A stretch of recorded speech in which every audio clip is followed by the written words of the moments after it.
मेरी पार्टी तो पहली पार्टी है कि जो मैं सब लोग तो विज्ञापन वाले नेता हैं, विज्ञापन छपवाते हैं, सरकारें बनाते हैं, पार्टी चलाते हैं सरकार के पैसे।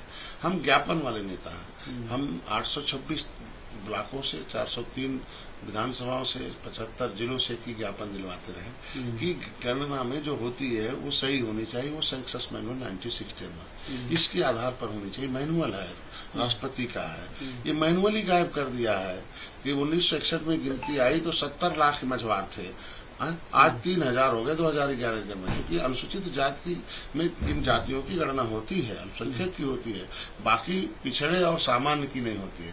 गणना 4 भागों में है। एक तो अनुसूचित था पहले, फिर बाद में अल्पसंख्यक है, बाद में पिछड़े में 1992 में, और फिर सामान्य की है। ये तय तो हो जाना चाहिए कि ये जो जातियां हैं, ये अनुसूचित जाति की सूची है, इसके सिनोम्स हैं। ये जातियां अनु मतलब नीचे सूचित मतलब सूचित किया जाएगा कि इनके पुरखों ने देश की आजादी कराई है। अंग्रेजों ने 12 अक्टूबर 1871 को क्रिमिनल कास्ट घोषित किया था। स्टीफन नामक सांसद ब्रिटिश पार्लियामेंट में ये कहा था कि डॉक्टर का बेटा डॉक्टर, इंजीनियर का बेटा इंजीनियर, तो बदमाश का बेटा बदमाश होता है। बदमाश जातियां हैं, तो बदमाश जातियों के नाम पर हमारी माताओं को जेल में बंद करके बच्चा जन्मने का इतना क्रूरता हुई है। इन जातियों के लोगों के ऊपर क्रिमिनल कास्ट घोषित था। देश 1947 में आजाद हुआ। 31 अगस्त 1952 को हम आजाद हुए। 5 साल 16 दिन जब गुलाम रहे, उसमें कोई मलाईदार, कुछ सेवादार जातियां थी, ले लिया। और फिर 66 समूहों का हिस्सा एक ही खा रहे हैं, वो है लेदरमैन। हम कहते लेदरमैन के सारी उपजातीय पर्यायवाची जातियों को मिलेगा, तो फिशरमैन की पर्यायवाची जाति को क्यों नहीं मिलेगा? हमको वाशरमैन को मिलेगा, फिशरमैन का आदमी केवट मल्ला लगा देगा तो नहीं मिलेगा, क्योंकि 1992 में इन बेईमानों ने इन सर नेम को जाति बना दिया। अब काल जो है ये मंडल कमीशन में डाल के हमें बर्बाद कर दिया। ये अनुसूचित जाति की सूची है, इसमें हम अजवार हैं। हम कहते हैं 66 समूहों की गिनती सही से होनी चाहिए, नहीं 4-5 आखिर 70 लाख और 3000 कहाँ चले गए? हमारी गिनती नहीं हुई। तो ये विसंगति दूर हो जाए तब गिनती हो तो ठीक है। क्योंकि देखिए 31 दिसंबर 2016 को राज्यपाल ने उत्तर प्रदेश में ये अपने अधिनियम का लिखा हुआ कि उत्तर प्रदेश लोक सेवा अनुसूचित जाति अन्य पिछड़े वर्ग के आरक्षण 1994 के धारा 13 के अधीन शक्ति का प्रयोग करके राज्यपाल उक्त अधिनियम में अनुसूची 1 से निम्नलिखित संशोधन करते हैं। इसमें से 12 नंबर पर कहार कश्यप, 13 से केवट मल्ला निषाद, 14 कुमार प्रजापति, 29 से धीवर, 38 से बिंद और 40 से भर राजभर को निकाल दिया है। एक कह दिया कि ये सब अनुसूचित जाति के हकदार हैं, और इन्होंने कह दिया कि 12 जनवरी को कि इनको कंप्यूटर से डिलीट करके नहीं सूची तैयार करो। तो हमें तो पहले ये तय हो जाए कि जाति कहाँ है। तो ये विसंगति दूर कर ले। विपक्ष तो इस पर नहीं बोल रहा कि पहले विसंगति दूर किया जाए तो जातिगत जनगणना हो। ये तो खाली हमें पिछड़े में डाल के मलाई खाना चाहते हैं। ये जीवन भर चाहते हैं कि पिछड़े सूची में बने रहें, हमें वोट देते रहे, अधिकार पाते न रहें, निकालते रहें, लटकाते रहें इनको। तो मैं ये चाहता हूँ कि गणना होनी चाहिए जातिगत, लेकिन कौन जाति कहाँ है ये निर्धारित हो जाए, और सेंसस मैनुअल 1961 के आधार पर होना चाहिए। इसमें फिशरमैन को ऑक्यूपेशन में फिशरमैन, क्राफ्टमैन को माना है कि ये अनुसूचित है, और ये पर्यायवाची जातियां हैं। यहाँ देख लीजिए मझवार के पर्यायवाची जातियां केवट और मल्लाह सीधे लिखा है। यहाँ देखिए भर जो है, यहाँ भर को जो है पासी लिखा हुआ है। हम कहते हैं यहाँ जगह शिल्पकार को कुमार प्रजापति लिखा हुआ है। तो हम कहते हैं लेदरमैन के सारे होता तो इनका भी होना चाहिए। पहले विसंगति दूर हो जाए तो जनगणना हो, और ऐसा संभव नहीं है क्योंकि 6 महीने चुनाव है। विसंगति दूर करने पर हम प्रयास कर रहे हैं। भारतीय जनता पार्टी ने सहमति भी दर्ज करी कि विसंगति दूर हम करेंगे। तो अब विसंगति दूर न होने पावे उसके लिए बीमारी पैदा कर रहे हैं। रहा बात डिसीज जो कल मिले हैं, जनगणना होनी चाहिए, नीत और नियत में खोट है उनके। बिहार जो है बंगाल का एक पार्ट है। जब बंगाल से अलग हुआ था तो बंगाल की सूची में केवट मल्ला अनुसूचित जाति की सूची में है, तो बिहार से कैसे गायब हो गए? सूची तो आनी चाहिए ना। पहले वो विसंगति दूर कर ले, केवट मल्ला को पिछड़े में क्यों डाले हैं, क्यों बर्बाद कर रहे हैं? तो पहले सूची सही कर ले कि कौन व्यक्ति कहाँ गिना जाएगा। ये राज्य सरकार को करना है। अपनी नाकामी छुपाने के लिए केंद्र पर दबाव डालना है। हम जनगणना के पक्ष में सबकी गणना होनी चाहिए, लेकिन विसंगति तो दूर कर लो। जो पावर आपके पास है, क्यों नहीं राज्य सरकार विसंगति दूर करती है? नीतीश कुमार कह रहे हैं कि प्रधानमंत्री से मिले हैं और उनका नतीजा पॉजिटिव आएगा। निश्चित रूप से प्रधानमंत्री ने कह दिया कि भैया जो अच्छा होगा उसे करेंगे। प्रधानमंत्री से भी मैंने ज्ञापन दिया है कि ये विसंगति दूर होनी चाहिए। तो मैं प्रधानमंत्री को धन्यवाद दूंगा ना कि विसंगति दूर करने के लिए समय ले रहा है ना। भारतीय जनता पार्टी करे, हम जनगणना विरोध में नहीं है, लेकिन उसमें क्या प्रभाव पड़ेगा तो देखा जाए। तो आखिर ये विसंगतियां दूर हो जाए तब जनगणना होनी चाहिए, पहले होनी चाहिए। भाई ये लोग कहते हैं गिन दो चाहे हमारे पास पिछड़े, भाई ढेर सारे जितने अनुसूचित जाति चाह रहा है, जितने सरनाम हो पिछड़े में डाल रखा। अब इनकी हिस्से हाथी खाती है, साइकिल खाती है, ऐसा कैसे चलता है मालूम। ये विसंगति दूर होनी चाहिए पहले, तब जनगणना होनी चाहिए। विसंगति। दूसरा एक राहुल की हमने 70 साल में जो कुछ भी कमाया है बीजेपी जो है अब उसको बेचने में लगी हुई है। आज के दिन में राहुल गांधी जी से पूछना चाहते 70 साल सरकार में रहे, ये अनुसूचित जाति की सूची के 66 समूह का हिस्सा कहाँ चला गया। ये जो ऐसे राष्ट्रपति ने दस्तखत तो करे नहीं, ये फाइल है पब्लिक फाइल रिजर्वेशन 1950, वो इनकी मुकुल वासनी और शैलजा ने गायब करा रखा। पहले पार्टी से तो निकाल दें। ये जिस देश को आजाद कराने वाली जातियों के साथ इतनी बड़ी धोखेबाजी हुई है। 70 साल में ये पक्ष में थे ना, आखिर आज विपक्ष में क्यों चले गए। अगर पक्ष में रहते हुए ये सारी समस्या का समाधान करते तो विपक्ष में क्यों चले जाते। इनको तो सभी लोगों ने 70 साल तो दिल से लगाया था ना, तो इन लोगों को क्यों हटाया।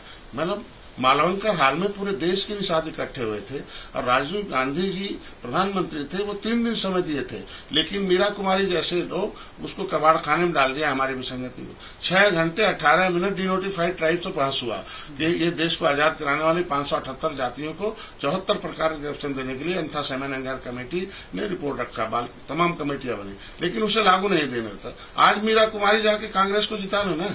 हम कहते हैं आज के दिन में सारी जातियों ने उनके ऊपर विश्वास जताया था 70 साल से, लेकिन धोखा दिया और कुछ ही एक विशेष वर्गों को उन्होंने अपने साथ रखा। आज वो बोलने के हकदार नहीं है और न जुबान खोलने के हकदार है, क्योंकि 70 साल बहुत लंबा समय होता है। 70 साल में सारे समस्याओं का समाधान हो सकता है। हमसे 20 साल बाद आजाद होने वाले देश आज हमसे 20 गुना ऊपर है।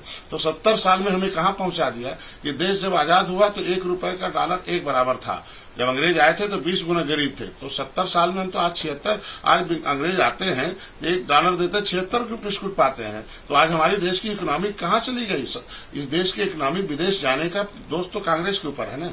आखिर उन्हीं के हाथ में 70 साल था ना, तो आखिर कैसे डॉलर बढ़ गया, रुपया घट गया। तो ये तो उनके ऊपर जाता और उसका जवाब उन्हें देना चाहिए पहले। एक और भी महत्वपूर्ण नारायण राणे के बयान के बाद विवाद हो गया है, उनको गिरफ्तार कर लिया गया, फिर उनको जमानत भी दे दी गई। आप क्या कहना चाहेंगे, किस तरह का ये जो घटनाक्रम हुआ है, इस पर आपका क्या प्रतिक्रिया है। पहले तो लोगों को बयानबाजी पर लगाम लाना चाहिए और संविधान समस्याओं का समाधान है। मर्यादा के अंदर रह के राजनीति करनी चाहिए और अमर्यादित भाषाओं का अमर्यादित काम करके कुछ लोग सस्ती लोकप्रियता लेना चाहते हैं कि हम राजनीति में कैसे ऊपर रहेंगे। कुछ ऐसे बयान हो जाए जिसपे मुकदमे हो जाए, गिरफ्तारी हो जाए, अखबार में छप जाए, कोई विरोध कर दे उसका भी अखबार में चल जाए। ये नाटक है 70 साल का। इस नाटक से समाज सब पूरा देश समझ रहा है। इस समय देश के विकास के लिए, देश के रोजगारों, नौजवानों, किसानों के लिए कोई काम नहीं कर रहा। उसके लिए कोई बयानबाजी नहीं होगी, उसके लिए कभी नहीं आएंगे कि कैसे रोजगार, उसके लिए कभी नहीं धरना प्रदर्शन करेंगे, नहीं तो कभी सदन में आवाज उठाएंगे।